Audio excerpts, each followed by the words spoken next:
पिछले कुछ महीनों से छत्तीसगढ़ सरकार के 8 विधेयक राजभवन में लंबित हैं, जिस पर एक बार फिर से राज्यपाल और संसदीय कार्य मंत्री का बयान सामने आया। देखें।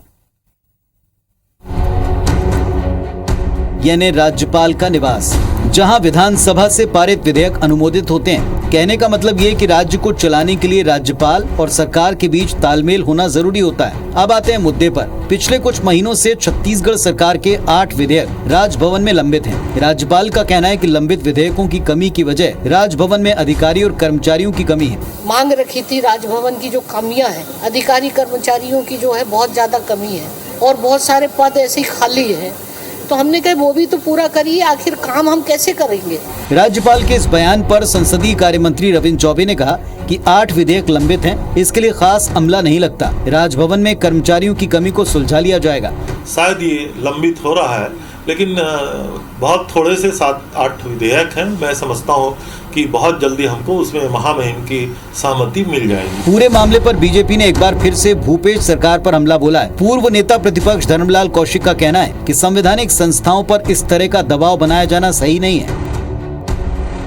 तो अब सवाल यहाँ पर ये उठता है कि राज्य में राज्यपाल की शक्तियां कितनी होती हैं। चलिए इसे भी हम डिकोड करते हैं। राज्यपाल की सहमति के बिना कोई भी विधेयक कानून की शक्ल नहीं ले सकता। ये संसदीय शासन प्रणाली की अनिवार्य संवैधानिक विशेषता है। दूसरा तथ्य ये कि संविधान में विधेयक पर राज्यपाल की सहमति या असहमति की समय सीमा का कोई उल्लेख नहीं है।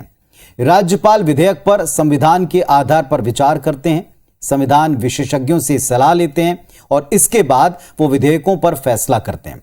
विधेयक पर उनके इकरार और इनकार का बिंदुवार स्पष्टीकरण होता है। संविधान के अधीन राज्यपाल से यह अपेक्षा की जाती है कि वो अपने कार्यों का स्वविवेक से प्रयोग करें। इससे ये बात भी स्पष्ट होती है कि राज्यपाल को कतिपय स्वविवेक संबंधी शक्तियां प्राप्त हैं, इन पर आपत्ति नहीं की जा सकती। विधेयक पर फैसला करना इसी श्रेणी में आता है। चलिए अब इस पूरे प्रकरण पे जो कई बार हमने देखा है सरकार और राजभवन को लेकर तरह तरह की अटकलें लगाई जाती हैं, अब इस पर यह देखना होगा कि क्या आगे जाकर ये अटकलें और बयान जारी रहते हैं या फिर हम ये मानकर चलें कि आने वाले वक्त में इस पर विराम लगेगा, जैसा खुद जो संसदीय कार्य मंत्री उन्होंने भी इस पर उम्मीद जाहिर की।